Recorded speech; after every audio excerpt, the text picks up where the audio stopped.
look, Southampton were sloppy against Bristol City. Corberán will be thinking, we've got a chance. Southampton need to keep up with the race, a relentless race of trying to get into the top two. This is a great opportunity for West Brom. They'll 100% be fancying their chances here.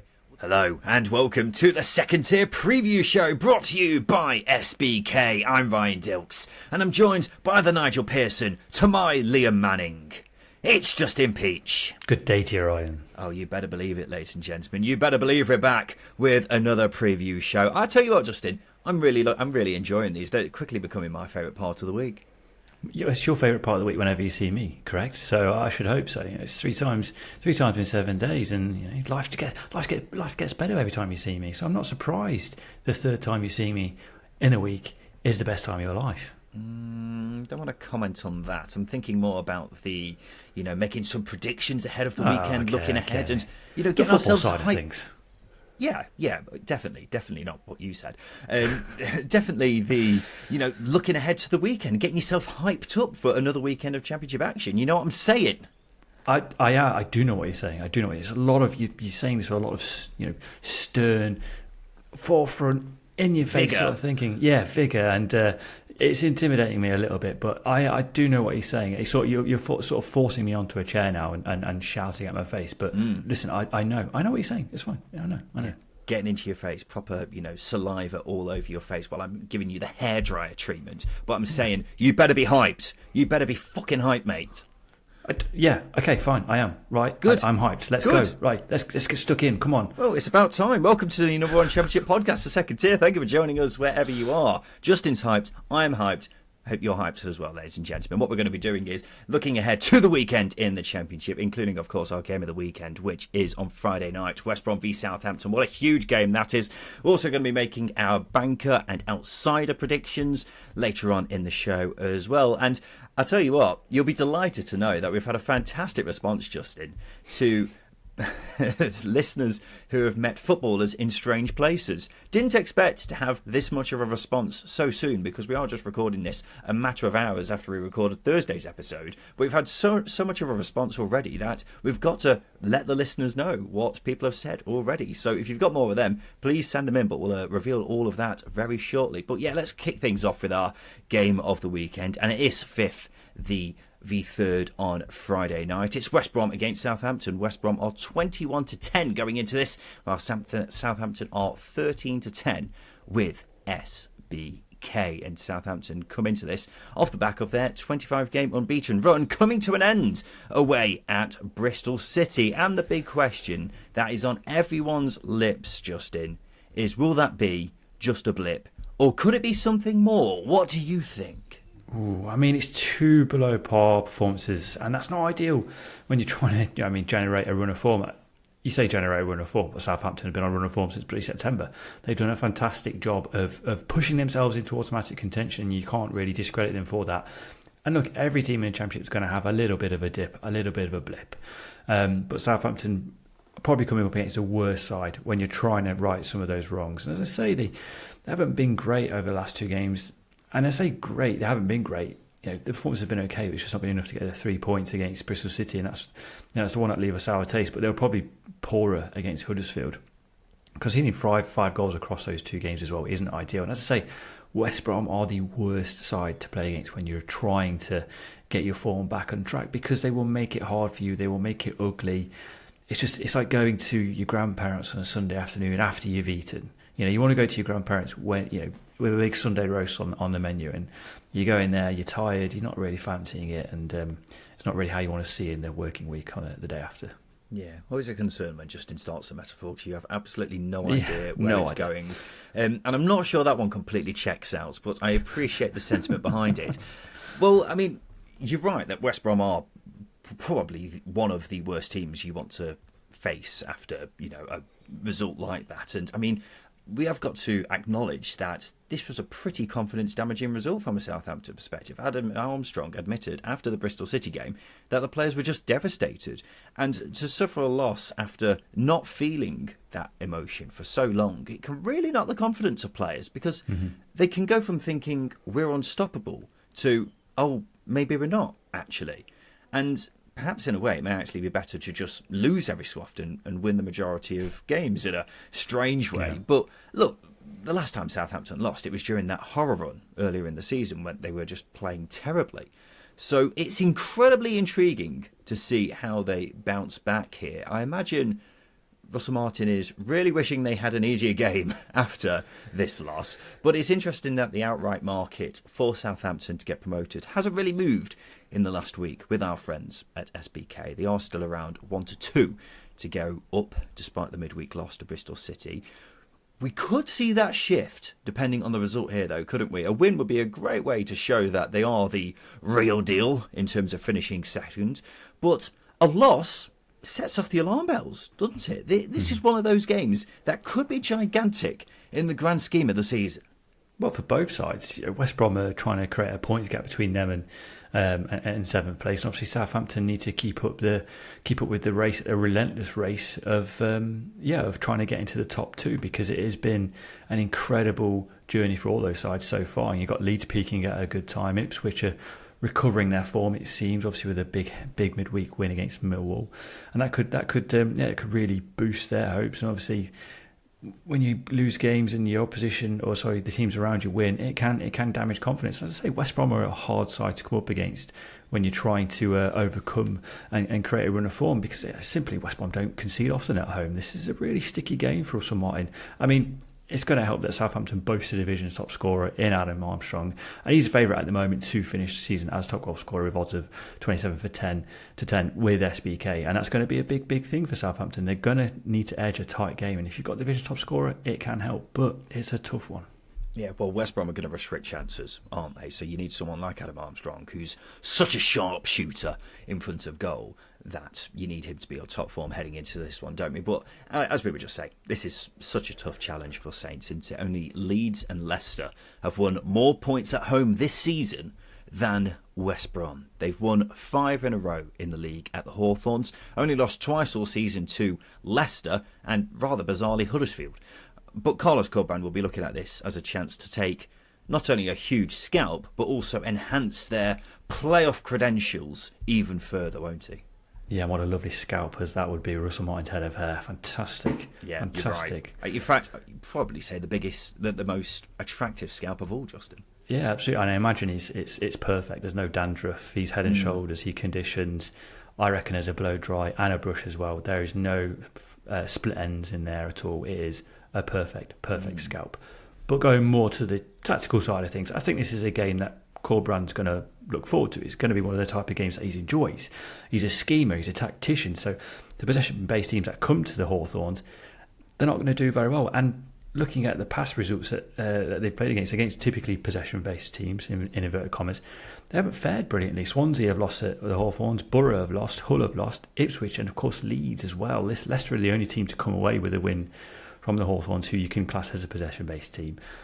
And that would have been different if Jason Mulumby had just cynically fouled one of the players in that break into the Harry Winks goal. Yeah. All he had to do was trip someone up, and that break stops, and West Brom come away with the draw. So I think this is it's a horrible game for Southampton. It's one that Carlos Corberán's going to be looking forward to with open eyes, because I say he loves these type of fixtures. He loves them. Yeah, he does. He really, really does. Only Leicester have conceded fewer goals at home than West Brom. They're just so good at shutting teams down. And look, Southampton were sloppy against Bristol City. So Corberán will be thinking, we've got a chance to do that again here. Saints have also conceded 3 in each of their last 2 games. So they can be got at as well. This is a great opportunity for West Brom, and they'll 100% be fancying their chances here. Would that have been the same case if this fixture was played a week before? Don't know, but right now Southampton look vulnerable, and West Brom will be thinking, yeah, we can take these boys. Well, it is now time for our second tier bet builder with SBK, and with SBK you can create your own bet builder with a range of markets for any championship game. It's easy, fast and secure on the SBK mobile app, and you'll find substantially better odds there than at any other bookmaker. So every Friday we're making our own bet builder with 4 selections all relating to our game of the week. So that's 2 for Justin and 2 for me. Justin, what are your selections, big boy? I've gone with Darnell Furlong to be booked and under 1.5 goals. Now, Darnell Furlong's got 7 yellow cards already this season. I think Southampton are going to pepper the wide areas as well. some of the logic you've used actually in recent weeks in terms of wide players getting at fullbacks, and I think Southampton are going to do that, and Darnell Furlong going to be under a fair bit of pressure throughout the game, and I think that might give at some point. There'll be some cynical fouls as well. In addition to that, don't think there'll be many goals in this game. West Brom have only conceded more than one at home on 3 occasions in the league, and that all came in the first few weeks of the season.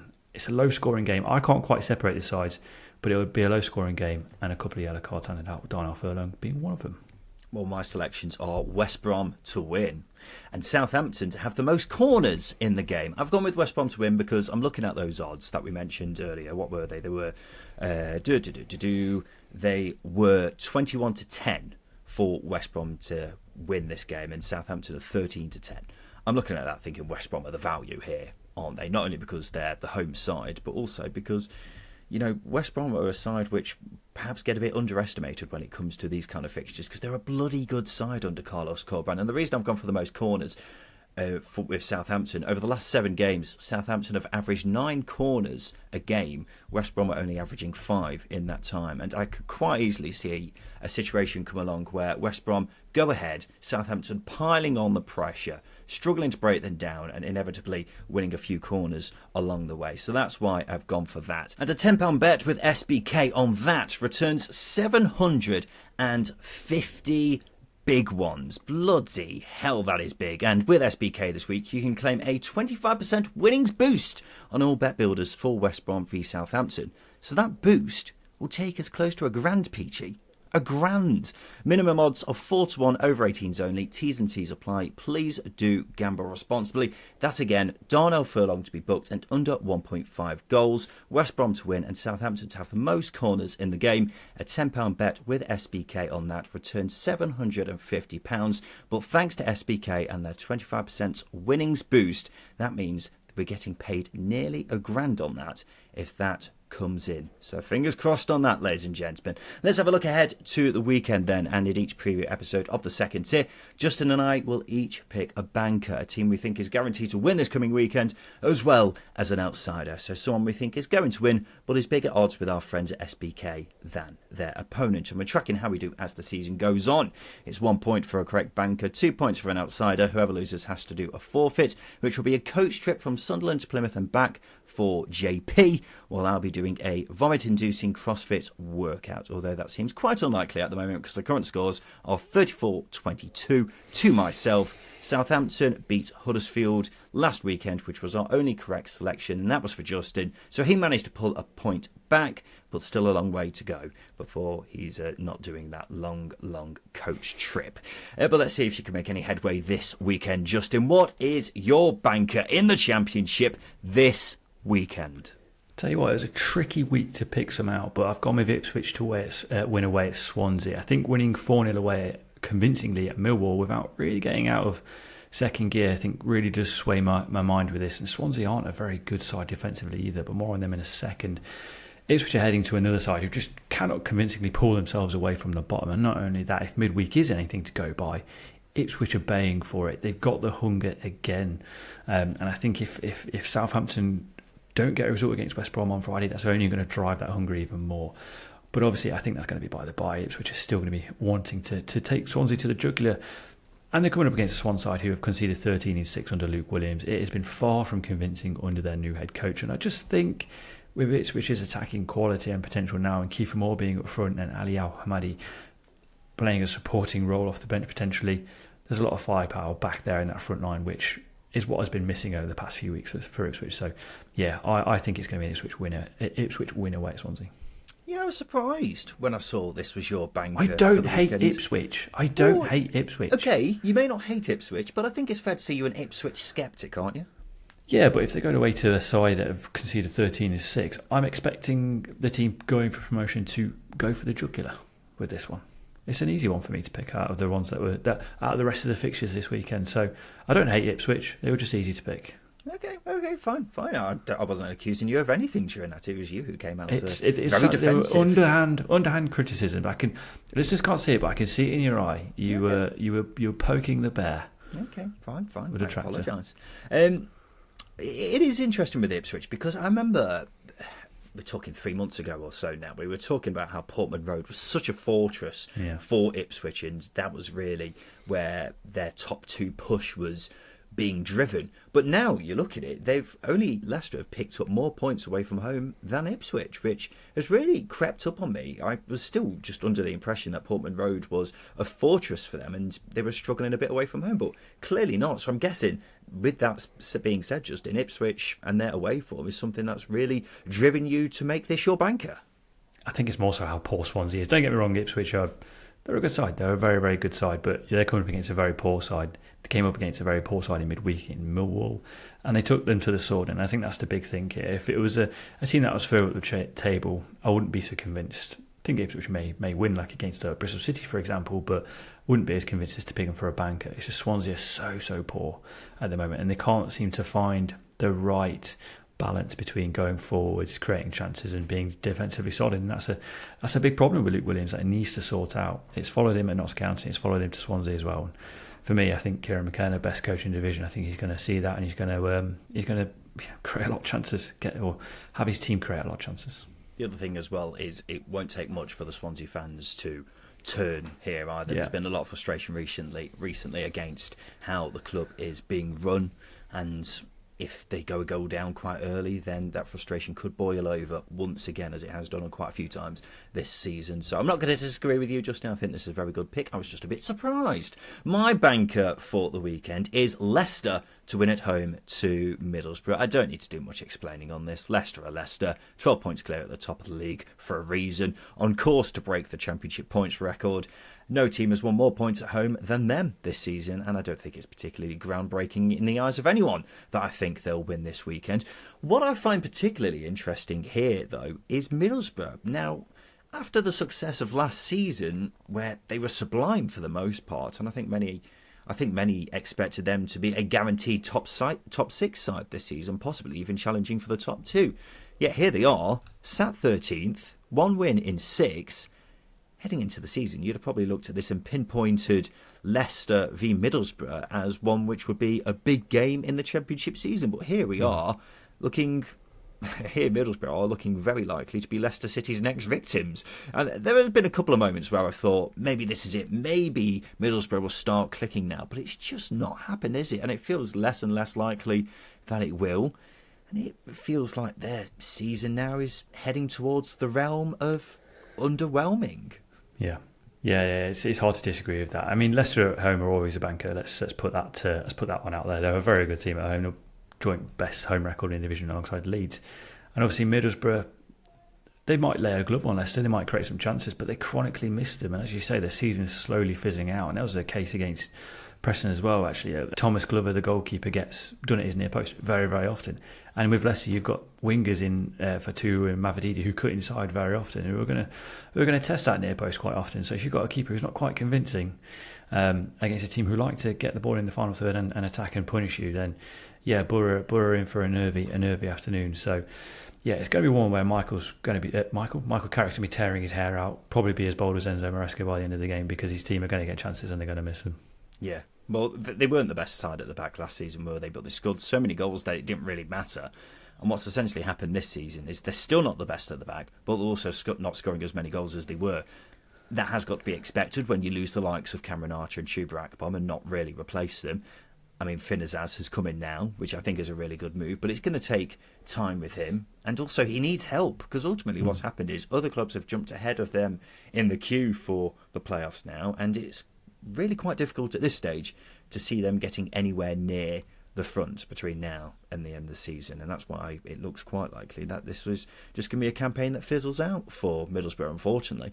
So there are mine and Justin's two bankers for the weekend, and every week we combine these two selections with a bet on the full-time results of our game of the weekend to create our very own second tier featured multiple with SBK. So this week we're going for Ipswich, Leicester and West Brom, all to win, and a £10 bet on that returns £92 with SBK, and you can create your own multiple with 3 or more bets on the full-time result of any game from across the Championship. T's and C's apply, over 18s only, and please do gamble responsibly. That again, Ipswich, Leicester and West Brom, all to win, A £10 bet on that returns a lovely £92 with SBK.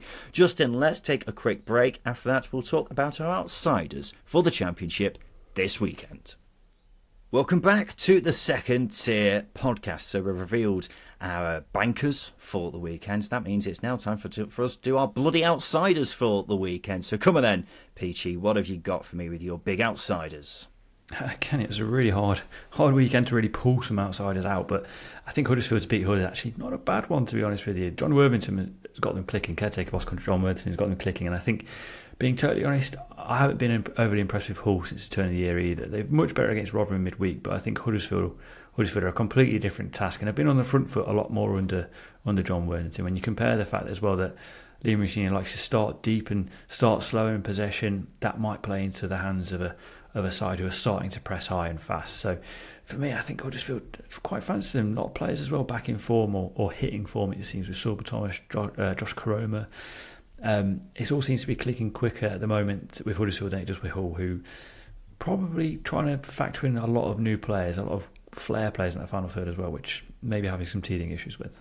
Yeah, well, it's going really well for Huddersfield all of a sudden, isn't it? John Worthington, the caretaker's doing an unbelievable job, isn't he?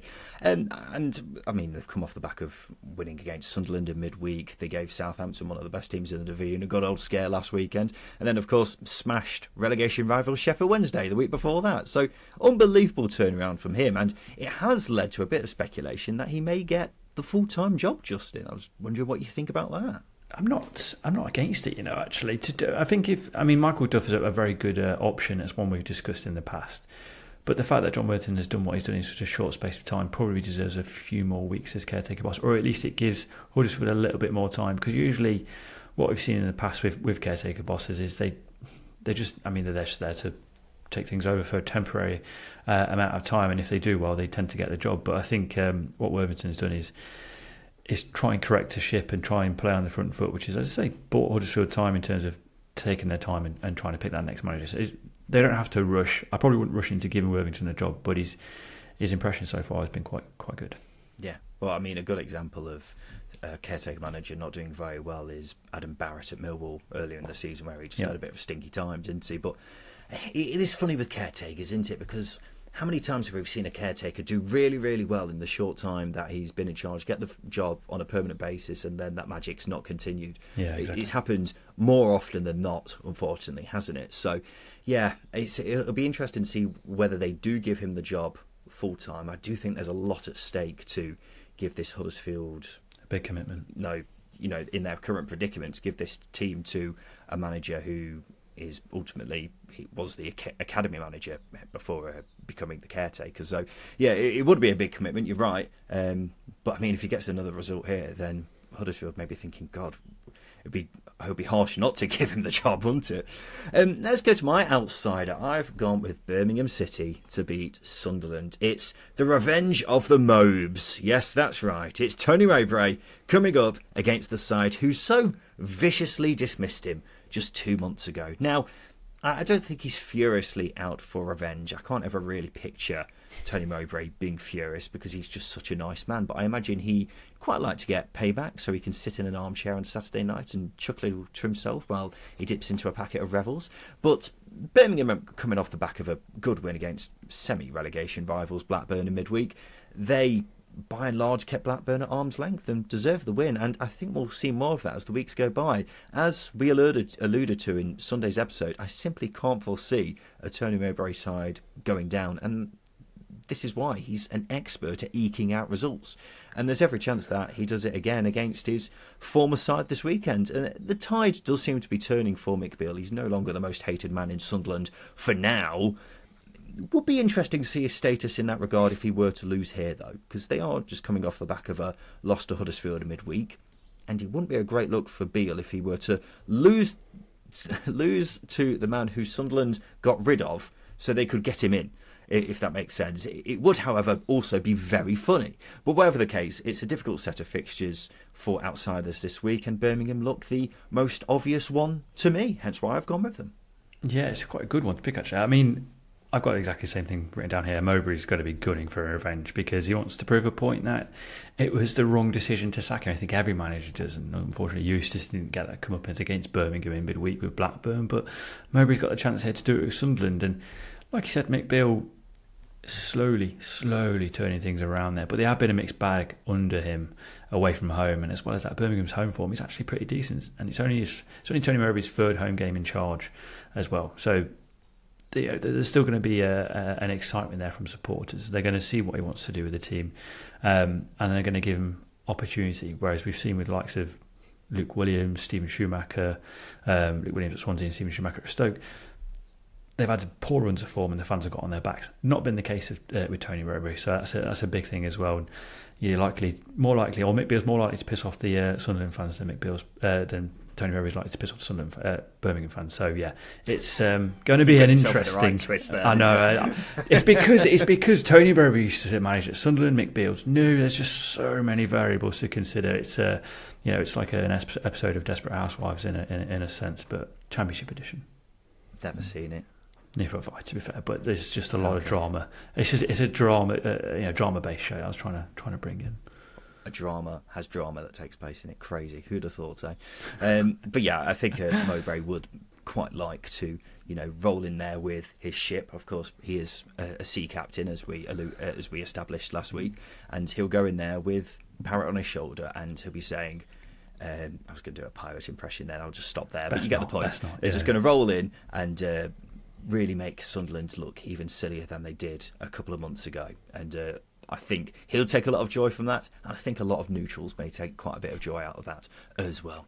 Just before we play Scott High or Ryan Lowe, as I was saying at the top of the show, Justin, we've had an incredible response to our question, which we put out to listeners in Thursday's episode. I was talking about how I met Jamie Vardy while coming out of a train toilet, and so we asked people to get in touch with footballers they've met in strange places, and we had several people message us within a couple of hours of this episode, the Thursday's episode that is, going live. It was remarkable, so I thought, you know what?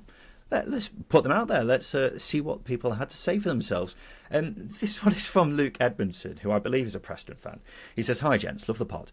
I once met Paul Coots and Sean St. Ledger in a rundown bar on a Saturday night. It was just after Thierry Henry had handballed it against Ireland, so I asked St. Ledger how good was Henry. And he told me he'd been given more of a runaround by Freddie Eastwood at Southend." And if that's not enough, Paul Coots spent the evening licking our faces, but then stayed out with us all night as they headed off to enemy territory in Blackpool. I mean, that's great, but then Luke goes on to say, in a separate, perhaps weirder incident, I once went onto the big one at Blackpool Pleasure Beach and sat behind Vanilla Ice. Thanks again for keeping my weeks filled with fun and football. So much to unravel there, Justin. I don't really know where to start. I've got questions. Paul Coots licking faces is one of them. Yes, understandable. Need more context around that, so please get back in touch, Luke. And then, Freddie Eastwood, that's a blast from the past. I've got questions about that. I mean, getting the runaround from a striker who did it for one season in Championship is quite a statement compared to one of the world's best footballers to ever grace the Premier League. It's good though. I'm not the same as you. I really enjoyed that throwback because Freddie Eastwood's just someone I completely forget about. Even though he was quality at one point, wasn't he, back in the day? Yeah, he was outstanding. And I think there's a sense of bitterness there in Sean St. Ledger because of the handball. Maybe that's true. But there you go, Freddie Eastwood, better than Thierry Henry. You heard that first here. Jack has got in touch. He's a Leicester fan. He says, whilst working at Newmarket home base, I served Glenn Roeder at the till. He was Norwich manager at the time and he bought some screws. I think the fact that you remember what he bought, Jack, is even more impressive than the actual meeting itself. No, I want to know what was being built because, home projects and all that, it's a big thing, but... Seems to be a lot of effort to go to home base just for screws because they tend to be on retail parks, don't they? Given that I've done a fair bit of DIY, you always find that you don't have the right set of screws, so you have to go out of your way to get them. So I do sympathise on that front, definitely. Yeah, fair enough. And this is from Joe Lewis Brown from Southampton. He says, I was in Asda and Victor Wanyama asked me if I knew where the bin bags were. That's it. Straight to the point, and I love it. It just feels like that's classic Victor Wanyama, because obviously his Twitter account back in the day was quite interesting. I can't remember any specific tweets, but I can tell you the specifics, Justin, because I think about them every single day. Because he was the epitome of footballers on Twitter before they got PR people to actually look after things. And I think the most famous one is, I had spaghetti today. I enjoyed it. That's the OG one. It's it. Where are the bin bags, mate? It's just Victor Wanyama, I think, in a nutshell. Just to the point. I mean, we all love spaghetti, and that's what social media is for. It's for, voicing our opinions, you know? And if you love spaghetti, then get it out there. Did Joe work in Asda? That's another question that I once answered here. Or did Victor Wanyama literally just walk up to anyone and just say, do you know where the bin bags are? Yeah.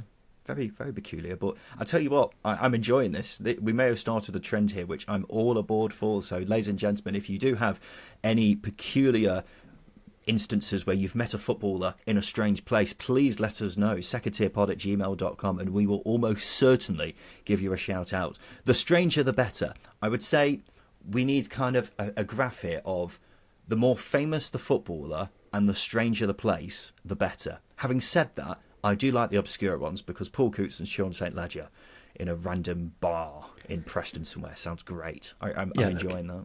If you bump into Matt Hill at the gym, let us know. Obviously, ex-Preston Matt Hill. It doesn't have to be a famous footballer. Obscure is also good. Yeah, I think I'll take that back, actually. We don't care how famous the player is. We just want obscure as anything, because the stranger the better, as far as I'm concerned. Anyway, now it's time for this. Scott High or Ryan Lowe? Neil Best is fucking shit, mate. Yes, it's time for Scott High or Ryan Lowe. This is the game where we have to rank 4 things from highest to lowest. It's as simple as that. And there's 3 questions. And this week, yours truly is providing the questions for Justin Peach. Are you ready, Peachy boy? Always ready. Come on.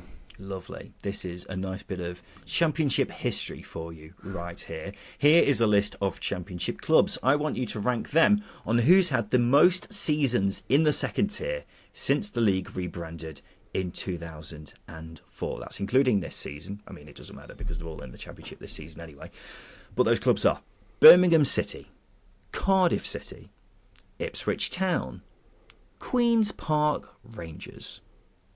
So it's their most cumulative years in the championship, not the Yes. most consecutive. Okay, that's fine. I'm going to go with Birmingham top. Okay. Then, since it's rebranded, right? That's correct. Cool. Okay. Might retract Birmingham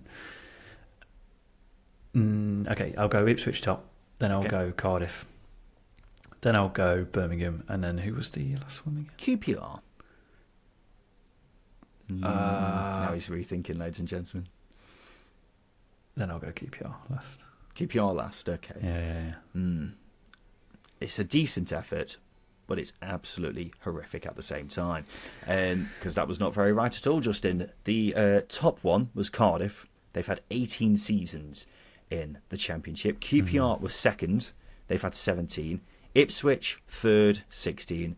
Birmingham City were last with 15. Yeah, I think I saw someone tweet that Birmingham had the most consecutive years in the Championship out of everybody.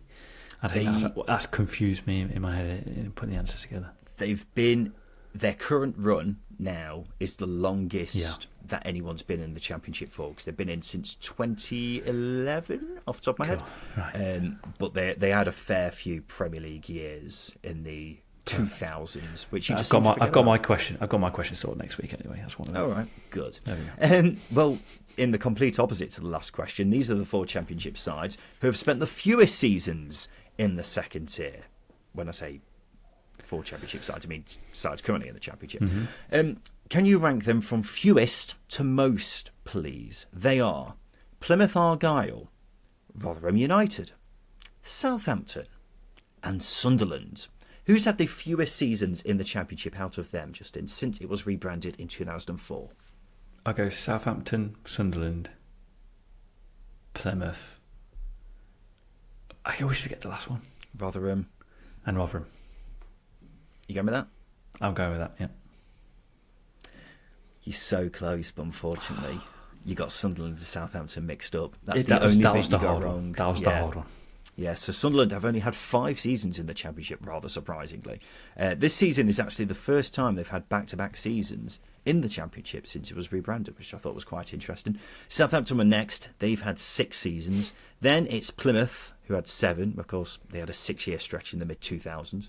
And then Rotherham with 8, which was just, loads of different seasons where they go up and then get relegated.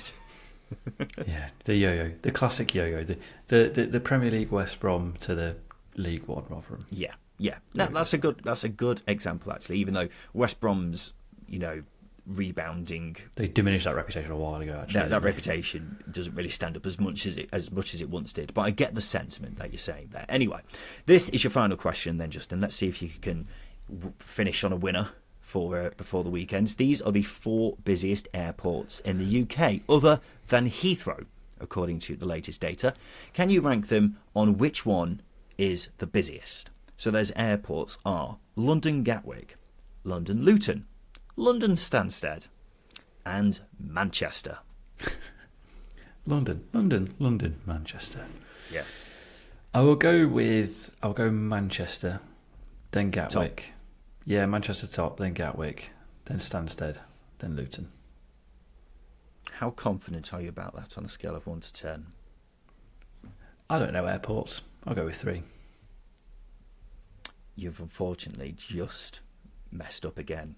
Gatwick and Manchester was the wrong way round. Otherwise, you've absolutely nailed it, Justin. I was really hoping you'd change your mind then when I asked you whether you were sure about it. But here are the digits for you. Gatwick, they had 32.8 million a year. Manchester, 23.4 million. Stansted, 23.3 million. Luton, 13.3 million. So quite a big gap between Gatwick and Manchester there. Massive, yeah. I guess if Gatwick serves the south, like after London, doesn't it? And you go to sort of the coastlines. Yeah, but it's split between 4 airports, isn't it? So you may think, and then you got Bristol as well.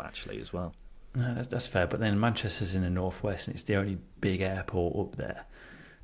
But then you've got loads of little ones like East Midlands. You've got Birmingham. You've got Liverpool. So, Birmingham's quite a big airport. Yeah, it is. Like I said, I don't know airports. So I'm not going to lose sleep over it. You been to all those airports? I've been to all the London airports. I've not been to Manchester. Oh, really? Yeah. Manchester's a decent airport, actually. It's a bit of a ball ache to get to, but it's a good airport, actually. Yeah, okay. Well, I'll make sure I put it on my list to do in 2024. Can't wait. What's your favourite airport? My favourite, what, in the world or just in the UK? Yeah, go on then, why not? I mean, Thailand airport was quite nice. I had about 6 hours to kill when I was there, and I just walked around each terminal. It was good. It was big and long, and covered about 30,000 steps doing that. That was good fun. Good. And any airport in Germany is absolutely fantastic.